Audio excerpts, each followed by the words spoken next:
Hello and good evening. I'm Melissa Idris. And I'm Sharad Kutun. Welcome to Consider This. This is the show where we want you to consider and then reconsider what you know of the news of the day. Now, Malaysia has one of the highest rates of urbanization in Asia. Today, more than 75% of Malaysians live in towns or cities. And with the rapid pace of urbanization comes new challenges. So, in hopes of addressing some of these challenges and in bridging the gaps in public policy, Think City initiated an urban policy series on the multiple dimensions of urban transformation. One of the issues highlighted in their policy note was on the administration and management of public housing in Malaysia, particularly high-rise, low-cost housing like PPAs or Program Perumahan Awam or PPRs, Program Perumahan Rakyat. Joining us on the show to share a little bit more about the issue and also the policy recommendations that he wrote in this policy note. We have the author of the policy note, Badrul Hisham Ismail. He's the director of programs at the think tank Iman Research. Badrul, hi, thanks so much for joining us on the show today. I want to Thank you. begin before we kind of delve into the policy notes and the issues that you found and you highlighted in it, can we just set the scene a little bit about public housing in Malaysia? Maybe you can tell us, for those who may not know, what does public housing in Malaysia look like? Who's living in public housing in Malaysia?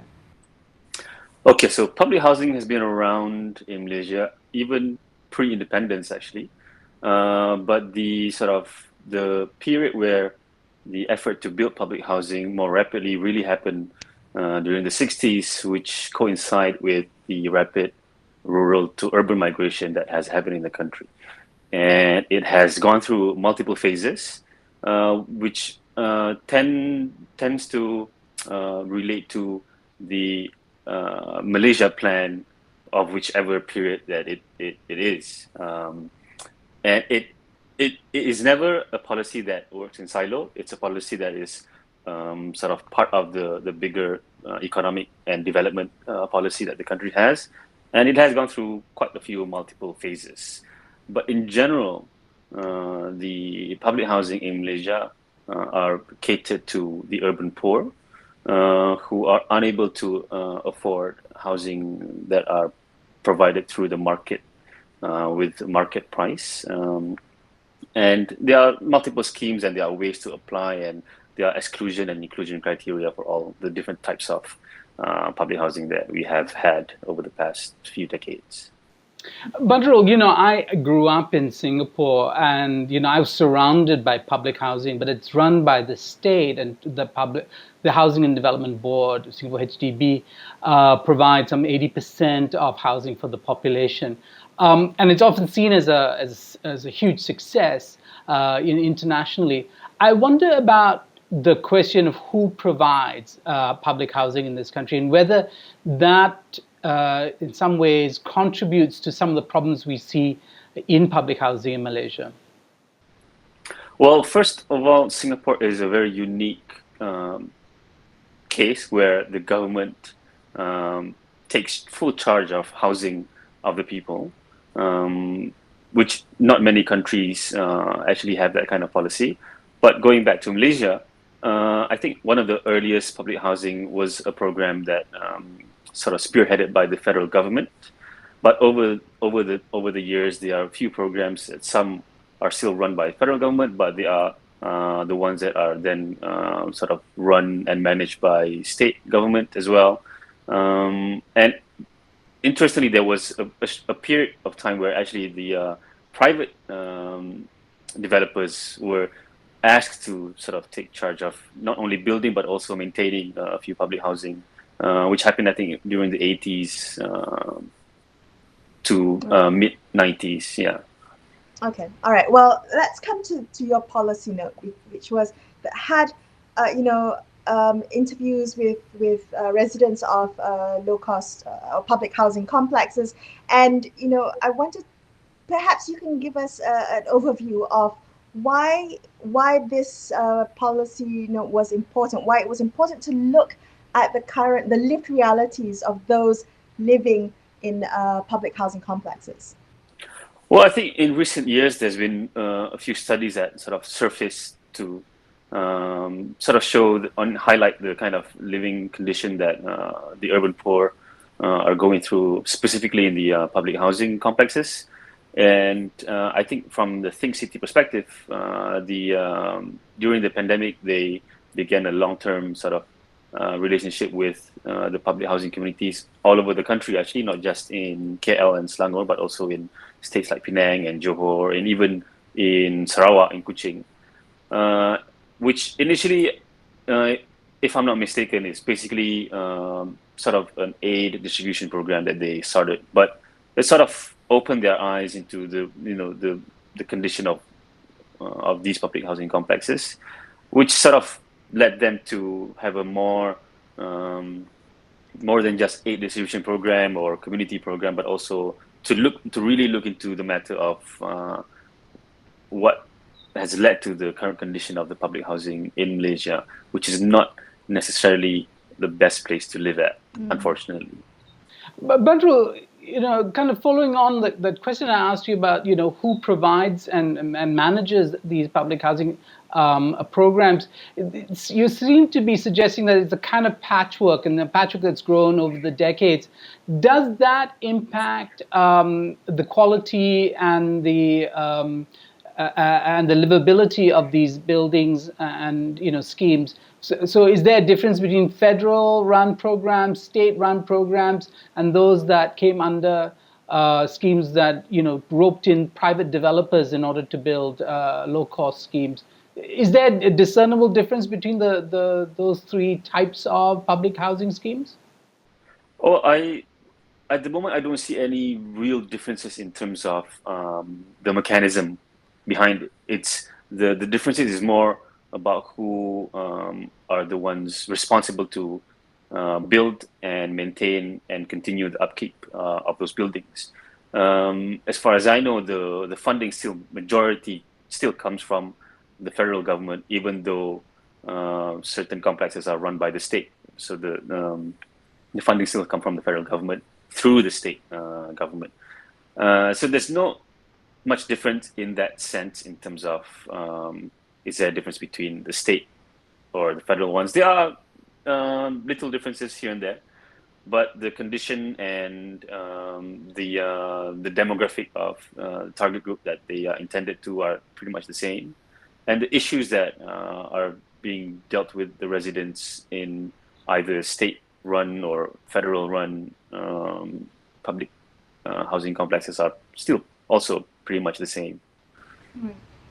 You said a little bit earlier that the question is what has led to this, to the conditions of public housing at the moment, which we know are in dire straits, in dire conditions, right?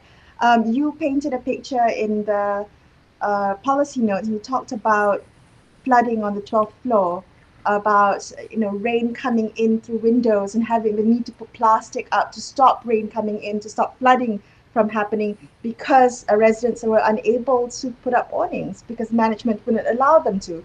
Can you talk a little bit about that, about the inability of residents of public housing to be able to have any kind of control or autonomy of their environment, leading to because of the governance of the governance structure of Malaysia's public housing?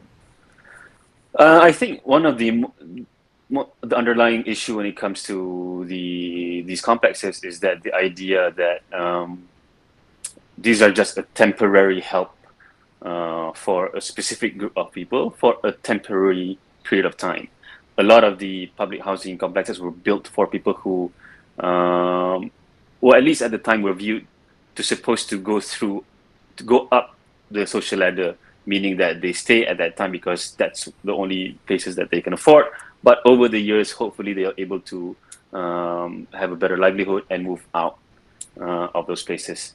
So that, from what I understand, is one of the reasons why the idea that it's a transitional housing program that led to not putting more effort in terms of was that the funding. case? Was that the case, the Badrul? I mean, did you find that residents of public housing were in fact transitional, that they didn't stay there long, or had they been there for longer than expected periods of time? Actually, most of the ones that we've met have been living there for quite a period of time, and there have not been any real sort of going up through the ladder where they are able to move out of those complexes. And even if they do, it'll be the next generation, their children. But the parents still live there, and they have no plans to actually move out. So that made the whole idea of the design and the funding is more of a not really thought to be something that is for the long term, which led to sort of very minimal design, minimal maintenance, minimal funding. That led to all those issues that we sort of talk about in the paper. Yeah, but I like Melissa. I was struck by that example of the of an apartment so badly designed that it will allow water to come in during a rainstorm. And I wonder if you had a chance to speak to architects, because I would put much of this on the shoulders of poor, not poor design, indifferent design. I mean, public housing in Malaysia is hideous, and it's hideous, and it's so ugly that it must affect how people relate to each other, how community can be formed or cannot be formed. Just the livability of some of these spaces that look more like chicken pens stacked up, one on top of another.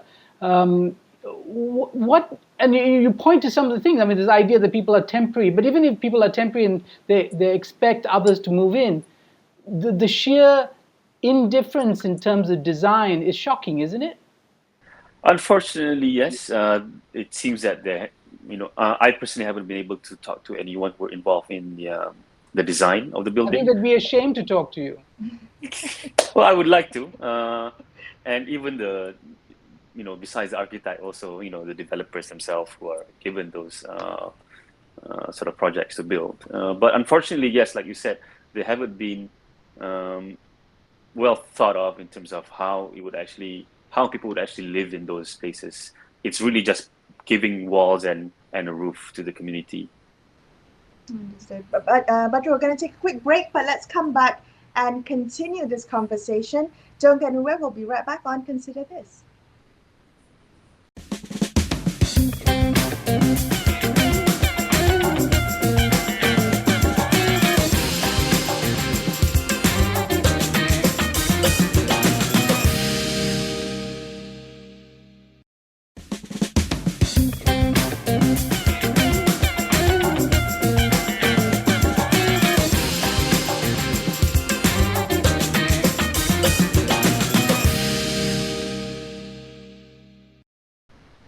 Hi, welcome back to Consider This. I'm Melissa Idris. With me is Sharad Kutan. Let's continue our conversation with the Director of Programs for Iman Research, Badrul Hisham Ismail. He wrote a policy note for Think City on the administration and management of public housing in Malaysia, specifically high-rise, low-cost housing complex, for instance, like the PPRs and the PPAs, Program Perumahan Awam, Program Perumahan Rakyat. I want to come back to the policy note that you wrote, Badrul. Wanting to look at specifically the impact of the pandemic and the lockdown for residents of public housing. Because, as we know, issues around public housing have been around for many years. It's been brought up repeatedly by people like yourself. But the issues have been exacerbated by the pandemic and the lockdown and the cramped quarters and the facilities breaking down has been, I guess, made more, the deprivations have been made more obvious because of it. And I'm just wondering what have been some of the findings of the policy and the policy notes and recommendations for it to be addressed. Well, clearly, when it comes to the lockdown, there haven't really been any thought how it would actually affect the most vulnerable group of the population, which is very clear after more than a year of this. Then we can really saw what are the effects that people not being able to work, not even able to just go outside of their house, and how it affects different people differently.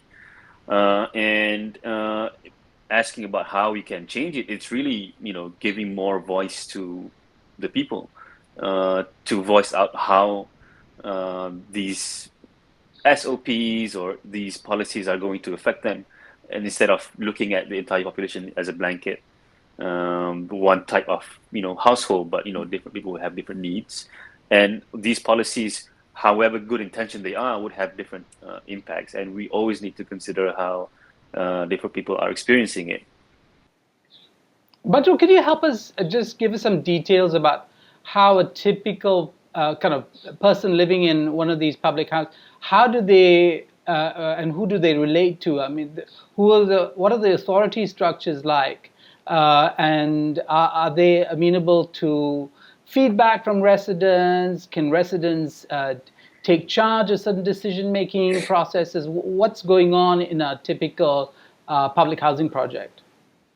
Well, first of all, one thing that I was sort of saw the difference between a public housing complex and a private condominium, for example, is the absence of something that is called JMB, the Joint Management Body.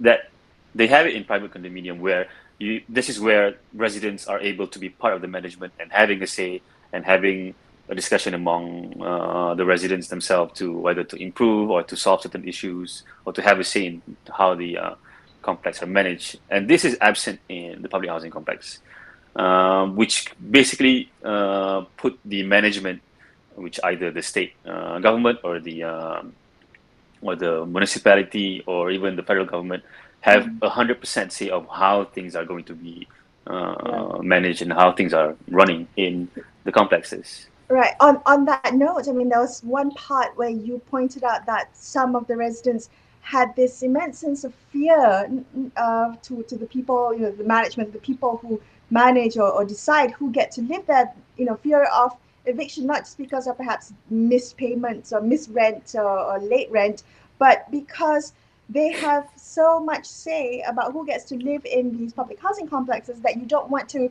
offend anyone. You actually would need to, in fact, in another term, to be nice to them, to suck up to them, to ensure that you get a place to stay, a roof over your head.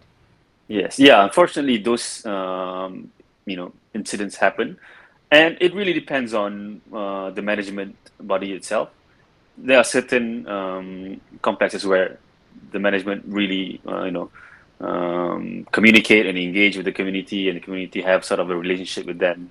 They're able to voice out their concerns. They are not that afraid of being evicted and all that. But some don't really have that kind of relationship, and which really is the thing that we are sort of questioning. You're really putting everyone at the mercy of the management. If they are nice, they are nice. If they're not nice, then it's unfortunate, which something that really need to be relooked at. But where will change come from if we want to push for change? Is it going to have to be the federal government? Is it a question of legislation, or do we need a national public housing policy if one does not exist? How would we start that process of changing the dynamics so public housing is more responsive to the people that it purports to serve, and allows them to have a say in sustaining and making this a viable project? Well, I think change should happen in a few levels and a few layers. The most immediate thing that I can think of is actually having a JNB, for example, or something that is like that in the public housing complex, where the resident can be more actively part of the management. In terms of which authority should deal with the complexes, I think the closer the people are to the authority, the better. Meaning, local council, municipalities, where the resident don't have to wait until the ministers to come to see someone, but they can meet someone who has decision-making power within the vicinity of their own neighborhood. And there's also the idea of the view of the relationship between the government and the resident or the citizen at large. We kind of have a sort of a paternalistic government where they decide on what the citizens should have and should not, that kind of stuff. So I think that kind of relationship really needs to be questioned. It shouldn't be a one-way relationship. It should be something that more fluid and more management. Okay. Can I ask you, because you mentioned about the giving more autonomy or more control to residents to determine to have more decision making power over their housing complex. Is that something that we might see more likely, I mean, beyond just having a kind of a joint management body, but rather having or democratizing housing management and giving it more to the residents of the complexes? I think we should, if we don't have it already, and I don't think we have that level yet. But if you're really talking about democracy, as citizens, we do need to have some kind of a autonomy and some kind of a say in how we live our lives and run our community. So that sort of power that all citizens should have is something that I think we should fight for. And it's a right. It's a right for all citizens to have that kind of power. But do you think at the end of the day, we need a better and sustainable model for public housing? Meaning, and I believe, some years ago, the Penang state government launched a program of home ownership. Rather than seeing public housing as a temporary shelter, it should be seen as something that people want to buy in, want to invest in the long run, and that would actually improve the building stock, rather than kind of create the possibilities of urban slums. I mean, it started off with good intentions, but if you don't create the right models for ownership and management, wouldn't that be do we have a proper model for public housing in this country? Well, in this country, we don't. And if you want to talk about housing in general, I think we do have to look at housing as a right that all citizens should have, and that's the basic thing that I don't think we really acknowledge it yet. One of the main reasons why we are having these issues is because we are at the mercy of the market. We are at the mercy of the real estate, the property market, because then the cost of building, the cost of materials, the cost of designing building are all sort of part of that real estate ecosystem that, of course, regular citizens aren't able to afford, sort of a decent house because it's too expensive and all that. So I think that needs to change to make housing a right, so that everybody can, enjoy a decent. And because we're not talking about luxurious living environment, we're just talking about a decent living environment that has very specific things that have been acknowledged by bodies, in international bodies and governments all over the world. So we need to have that kind of basic environment. So sorry, can I just jump in and ask you, do you think the market has failed when it comes to housing in general and public housing in particular? Has the market failed? I think so. I believe that. And not just in Malaysia. This is a global issue that all cities over the world are really experiencing it, where the market really failed to provide a decent living environment for the citizens. Can I ask you, in the spirit, the mantra that everyone talks about, the Build Back Better mantra, and if we were to put effort into building this back better, how would you build it back better, Badrul? I mean, particularly public housing in Malaysia. If we were to think about this, how would we do this so it makes a material impact? Well, I think sort of power distribution or decision-making distribution is really important. And I'm not talking about people who are in charge now have a sort of a malice intention and all that, but the fact we have to acknowledge that not everybody knows everything. So to sort of circumvent that, then we get everybody involved so that everyone is more informed, and the decision that we make are are not excluding specific group of people. And that's the best way to start with, by getting everybody involved as equal stakeholders of the country. Okay, so giving a voice to the people who actually are involved in the Exactly. matter, the stakeholders. Badro, thank you so much for joining us on the show today. It's been a Thank pleasure talking to you.